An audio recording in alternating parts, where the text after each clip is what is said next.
कि ये बच्चे उस टाइम नहीं उठे थे, ये घरों में थे।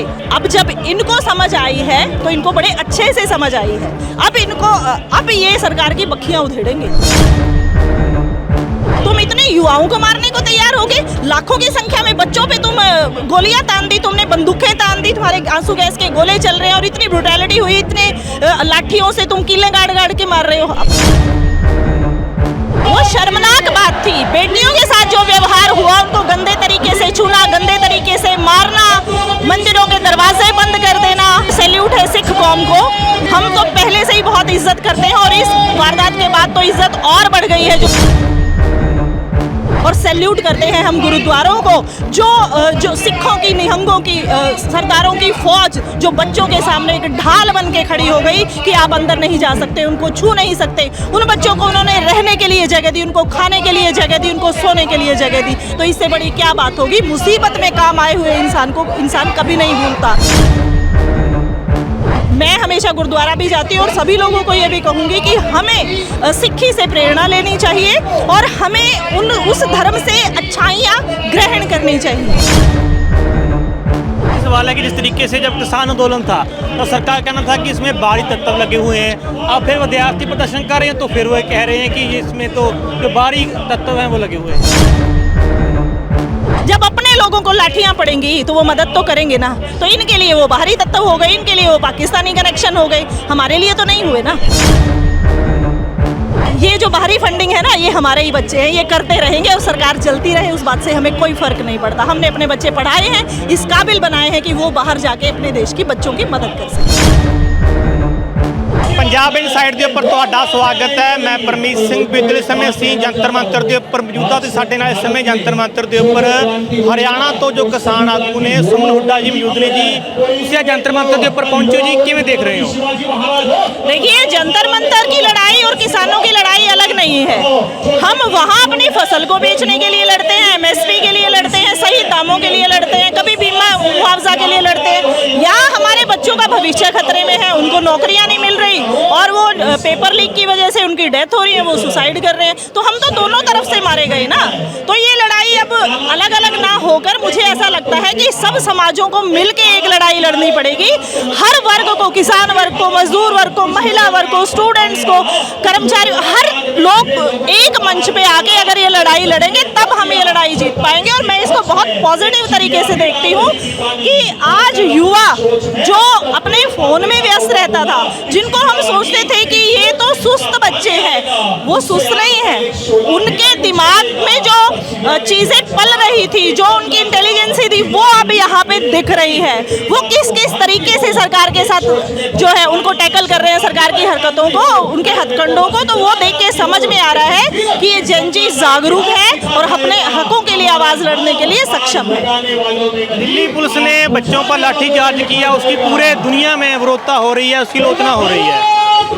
वो विरोध होने के लायक बात थी, वो शर्मनाक बात थी। बेटियों के साथ जो व्यवहार हुआ, उनको गंदे तरीके से छूना, गंदे तरीके से मारना, मंदिरों के दरवाजे बंद कर देना। और सैल्यूट है सिख कौम को, हम तो पहले से ही बहुत इज्जत करते हैं और इस वारदात के बाद तो इज्जत और बढ़ गई है जो दिल्ली सरकार ने हरकत की थी। तो देखिए, ये बच्चे जो हैं, ये उन आम घरों के बच्चे निकल के आए हुए हैं जो दिन रात मेहनत करके अपने कॉम्पिटिटिव एग्जाम्स की तैयारी करते हैं। कोई किसी एग्जाम के लिए, कोई किसी एग्जाम के लिए। अगर इनको फैसिलिटी मिलती रहती और नौकरी मिलती रहती ना, तो ये AC में रहने वाले और बर्गर पिज्ज़ा खाने वाले बच्चे यहाँ नहीं मिलते। तो इनमें इनको कुछ तो प्रॉब्लम आई होगी ना, तभी तो ये लोग बाहर निकल के आए। तो हमें ये लगता है कि सरकार को आधी रात प्रधानमंत्री जी को लाइव आके बोलने की बजाय अगर वो यहाँ इनके बीच में आके इनको समझा देते और इनके लिए 2 शब्द बोल देते तो ज़्यादा बेहतर होता। जिस तरीके के नाल स्टेज के उपरों गल कीती सी गुरु घर दी मंदिर दी, दोबारा गल करो उस तरीके नाल। देखो, हमने वीडियो देखी, एक बच्ची जो मंदिर में जाके और मदद मांग रही है, इकट्ठी बच्चियां थी कई, वो मंदिर में गई, उन्होंने पानी मांगा, उन्होंने मदद मांगी और मंदिर के पुजारी ने दरवाजे बंद कर दिए। थूकते हैं हम ऐसे मंदिर के पुजारी पर, थूकते हैं उसकी इंसानियत पर। जो इंसान नहीं था पहले वो पुजारी और उसने अपना धर्म निभाया, जबकि इंसान का धर्म इंसानियत होता है। और सैल्यूट करते हैं हम गुरुद्वारों को, जो सिखों की, निहंगों की, सरदारों की फौज जो बच्चों के सामने एक ढाल बन के खड़ी हो गई कि आप अंदर नहीं जा सकते, उनको छू नहीं सकते। उन बच्चों को उन्होंने रहने के लिए जगह दी, उनको खाने के लिए जगह दी, उनको सोने के लिए जगह दी। तो इससे बड़ी क्या बात होगी? मुसीबत में काम आए हुए इंसान को इंसान कभी नहीं भूलता। और ये घड़ी हमारे लिए सबसे ज़्यादा मुसीबत की घड़ी थी। हमारे युवा, हमारे देश का भविष्य, हमारे घरों के बच्चे चिराग, अगर वो हर घर में एक एक चिराग है, अगर एक भी बच्चे को दिक्कत आती है तो हमारा एक घर उजड़ता है और एक घर के पीछे पूरे परिवार उजड़ते हैं। तो हम सैल्यूट करते हैं सिख कौम को और हम उनके इस बात के लिए सदा आभारी रहेंगे। किसान आंदोलन में हमने देखा था और वहाँ से बहुत कुछ सीखा था।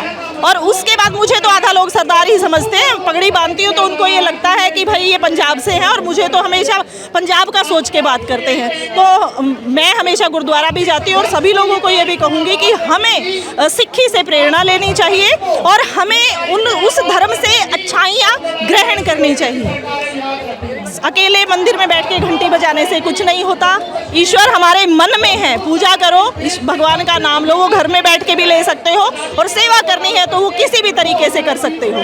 अब वो जो भंडारे लगाने हैं मंदिर वालों, अगर हिम्मत है तो इन बच्चों के लिए आके लगाओ। अगर तुम्हारी सरकारें तुम्हें अलाउ करती हैं तो जैसे सिख यहाँ पे आ खड़े हुए हैं पूरे लंगर लगा के, तो तुम्हारी हिम्मत है तो तुम आके दिखाओ। चैलेंज करते हैं हम लोग। अरे तुम तो एक गिलास पानी का भी नहीं देते। उन बच्चों को तुम अगर पूछ लेते, बिठा लेते, पानी दे देते तो क्या आफत आ जाती? तो पूरी कौम पे तो बात नहीं उठती ना, पर जो जैसा होता है उसकी वैसी मतलब चीज़ें सामने आती हैं। उनके मन के अंदर मैल था, वो मैल भी सामने आया। कारण क्या लगते हैं कि एक इस्तीफे की तो बात हो रही है, जो इतने विद्यार्थी मांग कर रहे हैं, 25 लाख विद्यार्थियों ने पेपर दिया, तो एक इस्तीफा ले लेते उससे क्या बिगड़ जाता? मेरा भी एक सवाल है कि ऐसा धर्मेंद्र प्रधान क्या लेके बैठा है, कौन सी फाइलें लेके बैठा है कि इस्तीफे नहीं हो रहे हैं? एप्स्टीन फाइल की कोई वीडियो लेके बैठा हुआ है क्या? कुछ तो ऐसा होगा, कुछ तो बड़े घपले होंगे कि एक इंसान के पीछे तुम इतने युवाओं को मारने को तैयार हो गए। लाखों की संख्या में बच्चों पे तुम गोलियां तान दी, तुमने बंदूकें तान दी, तुम्हारे आंसू गैस के गोले चल रहे हैं और इतनी ब्रुटैलिटी हुई, इतने लाठियों से तुम कीलें गाड़ गाड़ के मार रहे हो। अब हम लोगों ने तो किसान आंदोलन में देखा था, बल्कि एक बात का दुख भी हुआ था कि ये बच्चे उस टाइम नहीं उठे थे, ये घरों में थे। अब जब इनको समझ आई है तो इनको बड़े अच्छे से समझ आई है। अब ये सरकार की बखियां उधेड़ेंगे। जब तक जेनजी तक बात नहीं पहुंची थी, उनको नहीं पता था उनके ऊपर, क्योंकि जब तक इंसान पे दुख नहीं आता ना, खुद पे दुख नहीं आता, तब तक वो दूसरे की प्रॉब्लम को समझता नहीं है। किसान मजदूर बैठे थे, तो उस टाइम पे इन लोगों की हाजिरियां बहुत कम थी। अब जो यहाँ पे ये आए हैं तो किसान मजदूर को हमने पीछे नहीं देखा। हम लोग दूसरे दिन तीसरे दिन यहाँ पे आ चुके थे समर्थन के लिए और हम हर जगह पे, पूरे हरियाणा में, पंजाब में, मतलब अदर स्टेट्स में सब जगह प्रोटेस्ट कर रहे हैं। आज भी हमने प्रोटेस्ट की तारीखें दी हुई हैं, कल की भी दी हुई हैं, 27 की भी दी हुई है। तो अलग अलग ग्राम लेवल पे, ब्लॉक लेवल पे, तहसील लेवल पे, जिला लेवल पे हमने बड़े बड़े प्रदर्शन इनके लिए शुरू किए हैं कि ये हमारे बच्चे हैं और इनका नुकसान नहीं होना चाहिए। मेरा आखिरी सवाल है कि जिस तरीके से जब किसान आंदोलन था तो सरकार कहना था कि इसमें बाहरी तत्व लगे हुए हैं, अब फिर विद्यार्थी प्रदर्शन कर रहे हैं तो फिर वो कह रहे हैं कि ये इसमें तो जो बाहरी तत्व हैं वो लगे हुए हैं। देखो, बाहर जो बैठे हैं ना, बाहरी तत्व वो उनको कह रहे हैं जो हमारे बच्चे पढ़ने लिखने के लिए या जॉब करने के लिए बाहर चले गए, तो वो बाहरी तो नहीं हुए हैं, तो वो हमारे ही। जब अपने लोगों को लाठियां पड़ेंगी तो वो मदद तो करेंगे ना, तो इनके लिए वो बाहरी तत्व हो गए, इनके लिए वो पाकिस्तानी कनेक्शन हो गए, हमारे लिए तो नहीं हुए ना।